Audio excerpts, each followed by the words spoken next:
Imagine attending a funeral only to hear a child boldly declare, "My dad is still alive."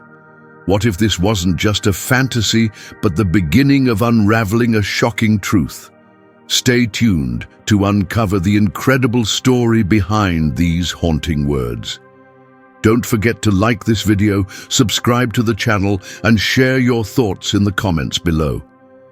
The funeral hall was enveloped in a profound silence, broken only by the occasional muffled sobs and the faint shuffling of feet. The atmosphere was heavy, as if the very air carried the weight of grief and loss. Amid the mourners stood young Alex, slightly apart from the adults.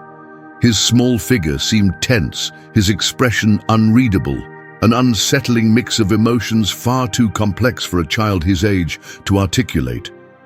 His sharp, dark eyes scanned the room, taking in the sea of sorrowful faces. As the service progressed, Alex hesitantly stepped forward, moving toward the casket. His actions drew the crowd's attention, and a tense hush fell over the room.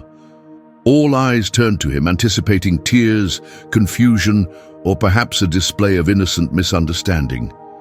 Instead, Alex's voice rang out, clear and unwavering, cutting through the oppressive air like a blade. "Dad is still alive," he declared. His words landed with the weight of a physical blow, leaving the mourners in stunned silence. Gasps rippled through the crowd, followed by a wave of confusion. Nervous glances were exchanged, whispers spread like wildfire, and skepticism lingered in every corner. Was this the naive imagination of a grieving child, or could there be something more? In the shadows, Detective Stone observed the scene with sharp eyes. A man in his mid-40s, with a career spent unraveling the unexplained, Stone had known George, Alex's father, since their college days. Though life had taken them in different directions, the bond between them had remained. George's death had struck Stone as strange from the start. The closed casket, the vague explanations, and now Alex's chilling proclamation only deepened his unease. Stone's instincts, honed by years of solving mysteries, refused to let this go unanswered. He approached Rosalie, George's widow, who sat stoically near the casket. Her expression was a mixture of sorrow and something harder to define. Fear, perhaps, or guilt. "Rosalie," Stone began gently, his voice low, "may I have a word with you?" She looked up, her eyes narrowing slightly as if trying to assess his intentions. After a brief pause, she nodded and led him into a quiet side room. Once the door closed, Stone got straight to the point. "I'm sorry to intrude on such a difficult day, but I need to ask about George's death. There are too many discrepancies I can't ignore, especially after what Alex just said."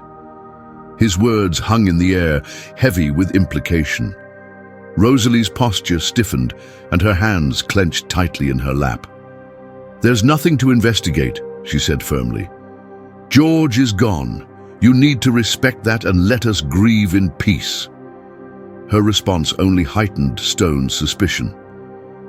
"Rosalie, I understand your pain," Stone said, his tone unwavering. "But as someone who cared deeply about George, I can't turn a blind eye to this. Why was the casket closed? Why is the death certificate inaccessible? These aren't normal circumstances." Rosalie's face hardened. She stood abruptly, her voice colder now. "You're overstepping, Detective. Please, leave this alone." Though her words were resolute, Stone couldn't shake the feeling that she was hiding something. He left the room, his resolve intact, and glanced back at Alex, who now sat quietly beside an older relative. The boy's words echoed in Stone's mind, refusing to fade. The next morning, Stone took the first step in his investigation. He went to the records office to find George's death certificate. Flashing his badge, he was granted access to restricted files, but to his frustration, the document was missing. "I'm sorry," the clerk, a young woman with an apologetic smile, explained. "It must be a clerical error." Stone's instincts told him otherwise. Missing documents in cases like this were rarely coincidental. His frustration grew, but so did his determination.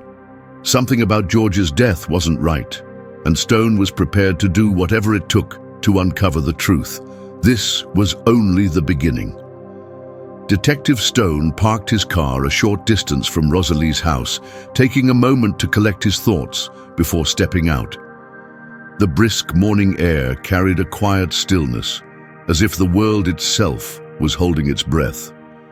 Stone had spent the night replaying Alex's words in his mind, the boy's unwavering certainty refusing to be dismissed. There was no tangible evidence yet, but his instincts told him that this case was far from ordinary. Gathering himself, he walked up the steps and knocked on the door. It took a moment, but Rosalie finally answered, her face a mask of guarded tension. "Detective," she said, her tone clipped. "What brings you here so early?" Stone ignored the edge in her voice and got straight to the point. "I need to speak with Alex again. There are some details I need clarified." Rosalie hesitated, her hand tightening on the doorframe. Her reluctance was palpable, and Stone could see the conflict in her eyes. Finally, with a resigned sigh, she stepped aside to let him in. Alex was sitting in the living room, quietly arranging a collection of small toys on the coffee table. His youthful innocence was a stark contrast to the heavy atmosphere that seemed to linger in the house. When he saw Stone, his face lit up with a mixture of curiosity and recognition. Stone crouched down to meet Alex at eye level. "Hey, Alex," he said gently. "I wanted to ask you a little more about what you saw. You mentioned seeing your dad at the park and the mall. Can you tell me exactly what happened?" Alex nodded solemnly, his small hands fidgeting with one of his toys as he began to speak. "I was playing on the swings at the park," he said, his voice steady, "and then I saw him. He was standing near the trees watching me. I waved at him, but he didn't wave back. He just walked away." Stone's brow furrowed. "And at the mall?" he prompted. Alex hesitated, his little face scrunching in concentration as he tried to recall every detail. "I saw him by the fountain," he said after a moment. "He looked at me and I thought he was going to come over, but then he went into one of the stores." The boy's account was detailed and consistent, and Stone couldn't ignore the conviction in his voice. He glanced at Rosalie, who stood in the doorway with her arms crossed tightly over her chest. Her expression was a mix of worry and frustration. "Alex," Rosalie interjected, her tone firm but not unkind. "We've talked about this. Daddy's not here anymore." Alex looked up at her, his wide, earnest eyes filled with a quiet insistence. "But I saw him, Mummy," he said, his voice unwavering. "I know it was him." Stone rose to his feet, his mind racing. "Thank you, Alex," he said, his tone warm and reassuring. "You've been very helpful." He turned to Rosalie. "I need to check the mall myself. If there's even a chance Alex is right, I have to follow it." Rosalie didn't respond immediately. Her gaze dropped to the floor, her expression unreadable. Finally, she nodded, though her reluctance was evident. The drive to the mall was uneventful, but Stone's thoughts were anything but calm. Alex's words played over and over in his mind, each detail sharpening his focus. There was something about this case, something deeply wrong. He couldn't shake the feeling that Alex's sightings were more than just a grieving child's imagination. When Stone arrived at the mall, he parked his car and stepped inside, the hum of life and movement, a stark contrast to the somber atmosphere of the funeral and Rosalie's house. He headed straight for the fountain Alex had mentioned, scanning the area with practiced eyes. As he stood there, observing the flow of people, a flicker of movement caught his attention. A man, standing at the edge of the crowd, seemed oddly familiar.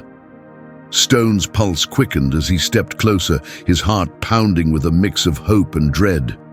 Could it be George? Or was this just another dead end? Stone was determined to find out.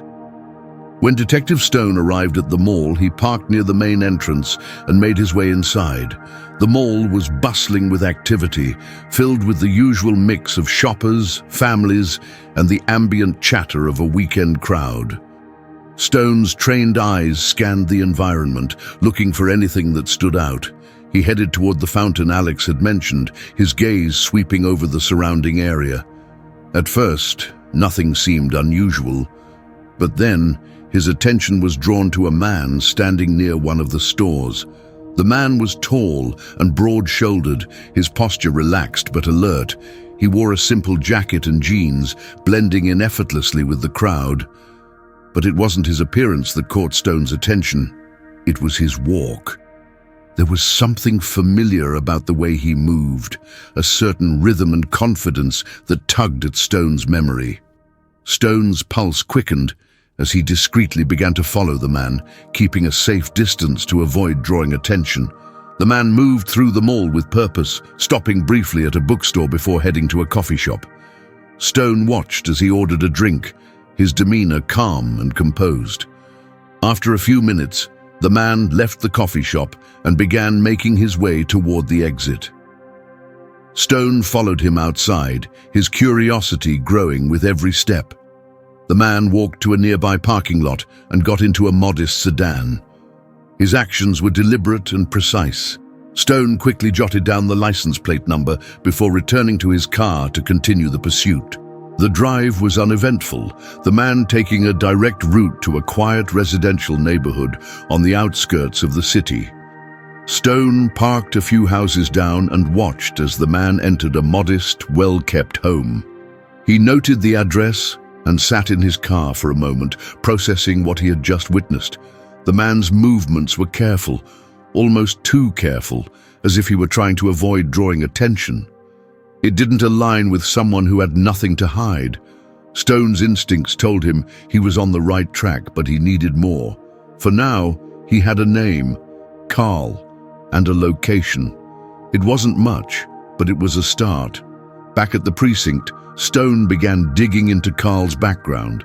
The information was sparse, almost too sparse, as if someone had gone to great lengths to keep his records clean. The more he searched, the more questions arose. Who was Carl? Why did he bear such a striking resemblance to George? And why was his trail so meticulously scrubbed? Stone knew he was getting closer to uncovering the truth, but the journey wouldn't be easy. As the day turned to evening, the unanswered questions weighed heavily on him. Whatever secrets Carl was hiding, Stone was determined to find them. Early the next morning, Stone found himself standing outside Carl's house. The quiet neighborhood was just beginning to stir, the soft hum of distant traffic filling the cool morning air. Stone had spent the night analyzing the scant information he had on Carl, his mind churning with possibilities.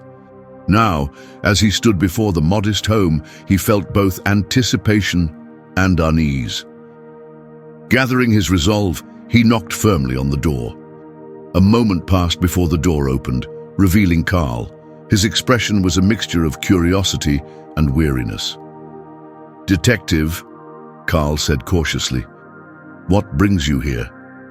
Stone studied him closely, searching for any hint of recognition or deception.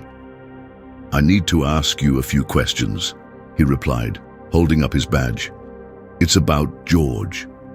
The name seemed to hang in the air, and for a brief moment, Carl's face betrayed a flicker of something, confusion, discomfort, or maybe even fear. "I don't know anyone named George," Carl said firmly, though his voice held a trace of hesitation. Stone didn't flinch. "Then maybe you can explain why you look exactly like him," he said, his tone measured but pointed. Carl's brow furrowed and his arms crossed defensively. "I don't know what you're talking about," he said, his voice hardening. Stone remained calm, his gaze steady. "I think you do," he said quietly. "And I think it's time we clear up some of these inconsistencies." Carl's jaw tightened, his eyes narrowing. "You're mistaken, detective," he said. though his voice lacked the conviction of his words. Stone took a step closer, his tone unwavering. Am I? Because I don't believe in coincidences, Carl. Not when a grieving boy says he's seen his father alive, and not when that same father is supposed to be dead. The tension between them was palpable, the quiet neighborhood amplifying the weight of their conversation. Carl's expression shifted, his guarded demeanor slipping for just a moment. Stone saw it. A crack in the armor, a flicker of doubt or guilt. Look, I don't know what you're after, Carl said, his tone softer now, but I think you've got the wrong person. Maybe, Stone replied, his voice steady, but I'm not leaving until I find out. The detective knew he was close to something big, but whatever it was, Carl wasn't ready to give it up without a fight. Stone's instincts screamed that this was just the beginning, and he wasn't about to back down. I'd like you to come down to the station with me, Stone said, his tone calm but firm. Carl's posture stiffened, and his eyes narrowed. On what grounds? He demanded, his tone sharp. Stone remained steady, producing a folder of documents. We have enough to warrant further questioning. It's in your best interest to cooperate. Carl hesitated, his gaze darting between Stone and the street behind him, as if calculating his options. Finally, with a resigned sigh, he stepped aside. Fine, he muttered, but I'm telling you, you've got the wrong guy. Stone didn't respond, simply motioning for Carl to follow him. The ride to the station was tense, the silence broken only by the occasional creak of the car's suspension. Carl sat rigid in the passenger seat, arms crossed, his expression locked in a scowl. Stone kept his eyes on the road, his mind racing with the implications of what lay ahead. At the station, Carl was led to an interrogation room. He sat down, his demeanor a mix of defiance and unease. Stone entered a moment later, his expression calm but serious, and placed a photograph of George on the table, sliding it across to Carl. This is George, Stone said, his voice steady. Explain to me why you look identical to him. Carl stared at the photo, his jaw tightening. I don't have to explain anything, he said, frustration lacing his words. Stone leaned forward, his gaze unwavering. You might want to reconsider that, because if you're lying, it's only going to make things worse for you. The room fell into a heavy silence, the tension almost tangible. Finally, Carl exhaled sharply, running a hand through his hair. Look, he said, his voice low. I don't know this guy. I don't know why I look like him. Maybe it's just a coincidence. Stone's eyes narrowed. A coincidence doesn't explain everything else. Your movements, your behavior, they're not those of someone with nothing to hide. Carl didn't respond, his jaw clenching as he looked away.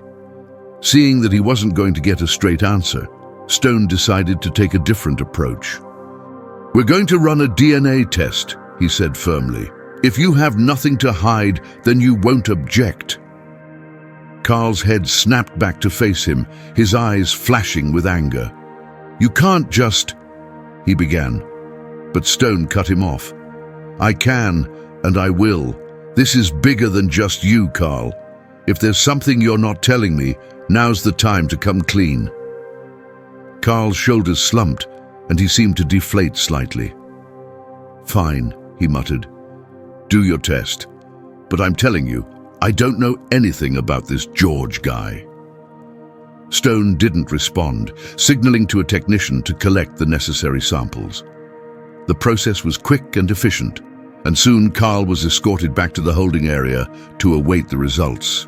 Stone returned to his desk, his thoughts a whirlwind of possibilities. If Carl wasn't George, then who was he? And why did he seem so determined to distance himself from the situation? Hours later, the results came in. Stone opened the file with a mix of anticipation and apprehension, his heart pounding as he scanned the document. The conclusion was clear. Carl and George were a genetic match. They were brothers. Stone's breath caught as the implications hit him like a freight train. Grabbing the file, he made his way back to the holding area, his mind racing with questions. Entering the room, he placed the file on the table in front of Carl. "You're George's brother," he said, his voice steady. "Care to explain that?" Carl's eyes widened, and for a moment he looked genuinely stunned. "What?" he whispered, his voice barely audible. "That's not possible." Stone didn't back down. "It's more than possible, it's a fact. You and George are brothers, probably twins." Carl stared at the file, his hands trembling slightly. I didn't know," he said, his voice faltering. "I was adopted. I didn't even know I had a brother." Stone studied him carefully, searching for any sign of deceit, but Carl's reaction seemed genuine. The pieces of the puzzle were beginning to fall into place, but there were still gaps that needed to be filled. "We're going to get to the bottom of this," Stone said, his tone firm. "But for now, I need you to tell me everything you know about your adoption. Every detail could be important." Carl nodded slowly, his expression a mixture of shock and disbelief. "I'll tell you what I can," he said, "but I don't know how much help I'll be." Stone sat back, his mind already working through the next steps. The revelation about Carl's connection to George was significant, but it was only the beginning. There was still so much they didn't know, and Stone was determined to uncover the truth, no matter how long it took.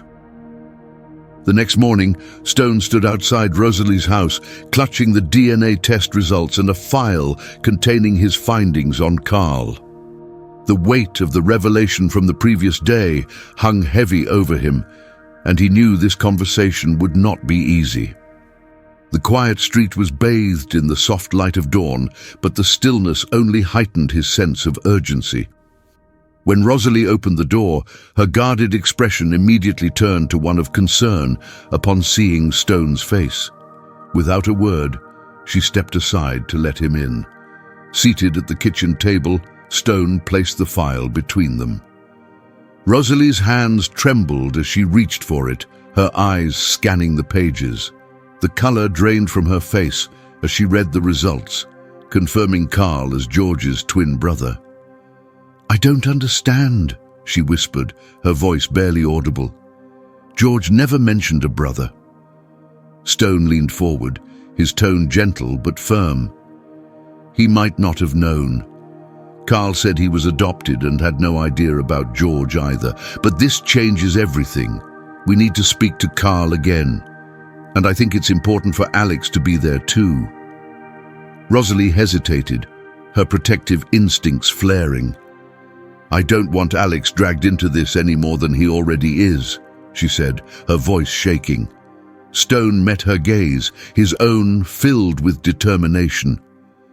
"Alex is already part of this, whether we like it or not. He's the one who started us down this path, and if there's any chance that Carl can provide answers, Alex deserves to hear them." After a long pause, Rosalie nodded reluctantly. "Okay, I'll be there the whole time," Rosalie said quietly, her voice steady despite the tension in the air. Stone nodded in agreement, and they arranged to meet Carl at the station later that afternoon. The hours leading up to the meeting were tense, the anticipation growing with each passing moment. When they arrived, Alex clung tightly to Rosalie's hand, his wide eyes taking in the unfamiliar surroundings with a mix of curiosity and unease. Stone led them to the interrogation room where Carl was waiting. The air in the room was thick with unspoken emotions as Carl looked up, his gaze locking onto Alex for a moment. The resemblance between Carl and George was almost overwhelming, and Rosalie had to steady herself against the back of a chair. "You must be Alex," Carl said softly, his voice tinged with a mixture of curiosity and sadness. Alex nodded, his small frame trembling slightly. "You look like my dad," he said simply. Carl's expression tightened, and he glanced at Stone, unsure of how to respond. Stone stepped forward, taking a deep breath as he assumed the role of mediator. "Carl, we need to understand what happened," he began, his tone calm but firm. "Your connection to George can't be a coincidence. There's more to this story, and I think it's time we figure it out together." Carl hesitated, his hands clenching into fists as he grappled with the weight of the situation. Finally, he spoke. "I don't know much," he admitted, his voice low. "I grew up in the foster system. No one ever told me anything about my birth family." Rosalie's voice broke through the tense silence, filled with both anger and pain. "How could they separate you? How could they keep something like this hidden?" Her words hung in the air, unanswered. Carl shook his head, his expression one of helplessness. "I don't know," he said again, his voice cracking. "But if George and I were brothers, I want to know why we were kept apart." The conversation shifted as Rosalie shared memories of her life with George, recounting the events leading up to his death. Carl listened intently, his face a mask of conflicting emotions.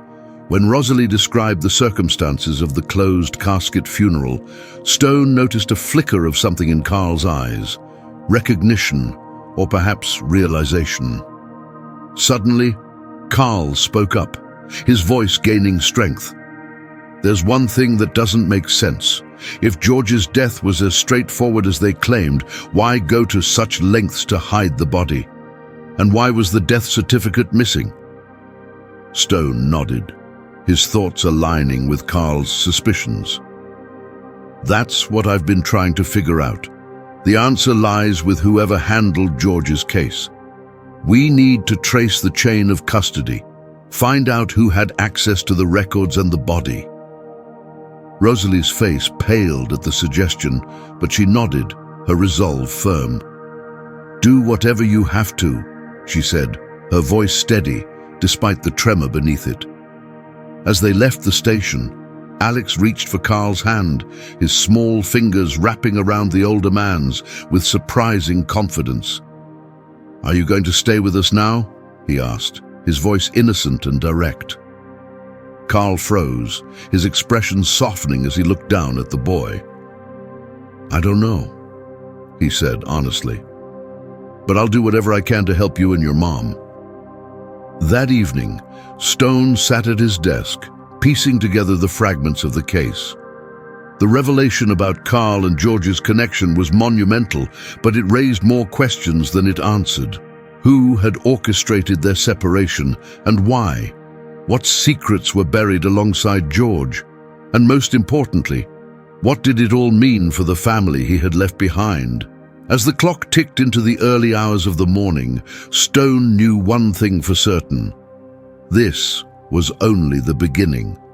The truth, no matter how deeply it was buried, would come to light. And that's how an unexpected truth changed their lives forever. What do you think about this incredible story? Let us know in the comments below. If you enjoyed the video, don't forget to like, share, and subscribe to our channel for more amazing stories.